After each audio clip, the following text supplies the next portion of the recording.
যে ভাই একজন সৌদি আরব প্রবাসী, ভাইয়ের যে স্বপ্নের বাড়ি না? হ্যাঁ, স্বপ্নের বাড়ি এরকম। আপনার কফিল আপনাকে এই বাড়িটা করে দিছে ভাই?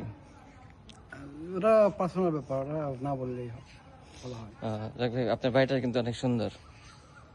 এই যে ঢুকিয়ে দিচ্ছেন যে একজন অপরিচিত মানুষ। ওই ওখানে সুইমিং পুল আছে না, গোসল করে যেতে পারে। চলেন চলেন, তাহলে গোসল করে আসি ভাই।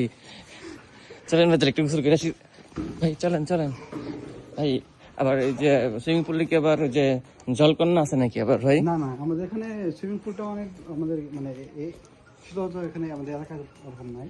আমার খুবই রুচিতে মানে ভালো, তো ওই জন্য আমি এখানে সুন্দর একটা সুইমিং পুল চাই। ওয়াও ভাই, সুইমিং পুল তো অনেক ওয়াও। এখন কিন্তু সুইমিং পুলে তো ভাই ব্লু কালার পানি থাকে, এখানে ব্ল্যাক কালার। এখন তো সন্ধ্যা, তো এখন সন্ধ্যা, তো মানে নিচে আর কি সন্ধ্যা, তো এখন সূর্য আলো পড়ছে না, এই জন্য আপনার আন্ধার মানে একটু কালো কালো দেখা যাচ্ছে। যদি সূর্য আলো পড়তে এই দিকে দেখেন, এখান থেকে পাচ্ছি, দেখেন এখানে এই দিকে।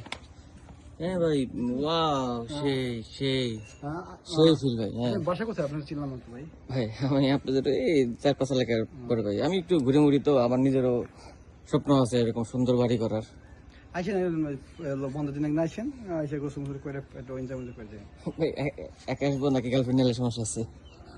যদি আপনার হারাম কাজ, তো এটা এলাও না, দেখো ভাই গার্লফ্রেন্ড নিতে হারামের কাছে, আমি হারামের কাছে মানে ওরকম ভাবে বা পারমিশন থাকে অবশ্যই, আপনি নিয়ে আসতে পারেন, সমস্যা নেই। আমার জন্য, আপনার জন্য আমার বাসা ভাই সবসময় খোলা থাকবে। পায়েস পায়েস গ্রাম আছে, বাসা কি পায়েসটা রান্না করছেন নাকি?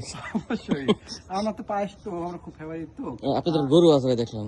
গরু তো আমার স্বপ্ন, আমার মানে এটা হবি ছিল। গরুর দুধটা আমি খাই তো নিয়মিত। আচ্ছা ভাই, ধন্যবাদ আপনাকে।